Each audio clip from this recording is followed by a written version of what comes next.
মাৰ্ঘেৰিটাত পঞ্চায়ত আৰু গ্ৰাম উন্নয়ন বিভাগৰ মন্ত্ৰী ৰঞ্জিত কুমাৰ দাস, তিনিচুকীয়া জিলাৰ অভিভাৱক মন্ত্ৰী তথা ৰাজ্যৰ পঞ্চায়ত আৰু গ্ৰাম উন্নয়ন বিভাগৰ মন্ত্ৰী ৰঞ্জিত কুমাৰ দাসে আজি তিনিচুকীয়া জিলা ভ্ৰমণ কৰি বান পৰিস্থিতিৰ বুজ লয়। মন্ত্ৰীগৰাকীয়ে মাৰ্ঘেৰিটা বিধানসভা সমষ্টিৰ বান প্ৰভাৱিত কেইবাটাও অঞ্চল পৰিদৰ্শন কৰাৰ লগতে আশ্ৰয় শিবিৰত থকা লোকক সাক্ষাৎ কৰি তেওঁলোকৰ অৱস্থাৰ বুজ লয়। নিজ মাকুম প্ৰাথমিক বিদ্যালয়, মাৰ্ঘেৰিটা টাউন প্ৰাথমিক বিদ্যালয়, গোপীনাথ বৰদলৈ প্ৰাথমিক বিদ্যালয়, আলুবাৰী মনমৌমুখ প্ৰাথমিক বিদ্যালয়, তিৰাপমুখ প্ৰাথমিক বিদ্যালয়, নামফাই প্ৰাথমিক বিদ্যালয় আদিত থকা আশ্ৰয় শিবিৰ পৰিদৰ্শন কৰে মন্ত্ৰীগৰাকীয়ে। বান দুৰ্গতসকলক সাহায্য প্ৰদানত কোনো কাৰণতে হীন দেৰি যাতে নহয় সেয়া নিশ্চিত কৰিবলৈ নিৰ্দেশ দিয়ে। জিলা প্ৰশাসনৰ সকলো বিষয়াকে এই জটিল সময়ছোৱাত নিজৰ দায়িত্ব আৰু কৰ্তব্য নিষ্ঠাৰে পালন কৰিবলৈও তেওঁ আহ্বান জনায়।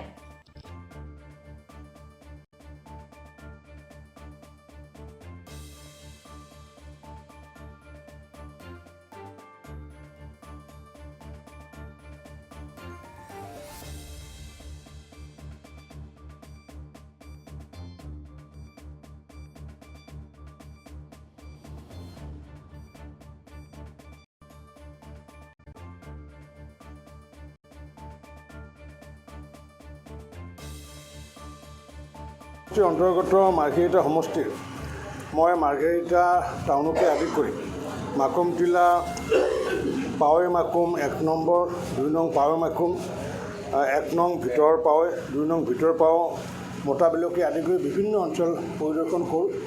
আৰু পৰিদৰ্শন কৰাৰ পিছত দেখিছোঁ যে ইতিমধ্যে যথেষ্ট সংখ্যক শিবিৰত মানুহ আছে। আৰু তাত আমাৰ জিলা প্ৰশাসনে হওক বা আমাৰ মাৰ্ঘেৰিটা পৌৰ প্ৰশাসনৰ পৰাই হওক সকলোকে খাদ্য সামগ্ৰীকে হওক বা ঔষধকে আদি কৰি বিতৰণৰ ব্যৱস্থা কৰিছে। আমিও জিলা প্ৰশাসনক নিৰ্দেশ দিছোঁ আজি যে কোনো কাৰণতে যাতে খাদ্য বস্তুৰ অভাৱ নহয়, মেডিচিনৰ যাতে অভাৱ নহয় আৰু মানে পশু খাদ্যৰ যাতে অভাৱ নহয়, আৰু তাৰ কাৰণে আমি ইতিমধ্যে নিৰ্দেশ প্ৰদান কৰিছোঁ। আমাৰ মাৰ্ঘেৰিটা এই সমষ্টিৰ অন্তৰ্গত বিকি কিষাণ নামৰ এজন ব্যক্তি ঢুকাইছে। মই নিজে ডেড বডি কণ্টেক্ট আগতে তেওঁলোকৰ গাঁৱৰ পৰা মই আনিছিলোঁ। আমাৰ মেজিষ্ট্ৰেট আছিলে, মই পথত মই লগ পাইছোঁ, আমাৰ এম্বুলেঞ্চেৰে আনিছোঁ। আৰু এই ব্যক্তিগৰাকীকো আগন্তুক লৈ SDFৰ পৰা 4 লাখ টকা সাহায্য প্ৰদান কৰা হ'ব।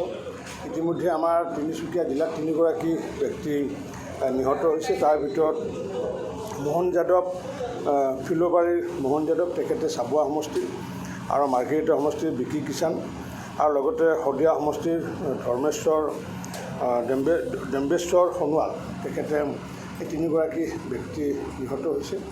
আৰু বাকী আজি সন্ধিয়া উপায়ুক্ত এখন সভা পাতিছে, ক'তনো কিমান আকৌ কি আছে বা কি কৰিবলগীয়া আছে। মুঠৰ ওপৰত মাননীয় মুখ্যমন্ত্ৰী ডক্টৰ হিমন্ত বিশ্ব শৰ্মা ডাঙৰীয়াই তেখেতে কৈছে যে কোনো কাৰণত বাৰিষাৰ এই বানপানীৰ সময়ত কোনো কাম ত্ৰুটি হ'ব নালাগে। আৰু তেখেতে ফোনযোগে মোৰ যোৱাকালিও মোৰ লগত কথা পাতিছে, আজিও কথা পাতিছে। মাননীয় কেন্দ্ৰীয় মন্ত্ৰী সৰ্বানন্দ সোণোৱাল ডাঙৰীয়াই তেখেতৰ ফোনযোগে মোৰ পৰা বিতৰণ তথ্য লৈ আহিছে। গতিকে যিমান যি সহায় কৰিবলগীয়া আছিল, মানুহে যি আমাৰ ভিতৰৰ পৰা অঞ্চলত 1 নম্বৰ হওক বা 2 নম্বৰ মানুহে কৈছে মথাউৰিৰ কথা এটা কৈছিলে, নিশ্চিত ওপৰত আমি সেই মথাউৰিটো আগন্তুক কৰি দিম। আৰু যদি কিবা অভাৱ অভিযোগ আছে বানপানী ৰোধ কৰাৰ ক্ষেত্ৰত, নিশ্চিত ওপৰত হিমন্ত বিশ্ব শৰ্মা ডাঙৰীয়াই তেখেতে এই ক্ষেত্ৰত চকু দিব। মাৰ্ঘেৰিটাৰ পৰা অৰুণ ভূঞাৰ ৰিপৰ্ট, অসম টুডে।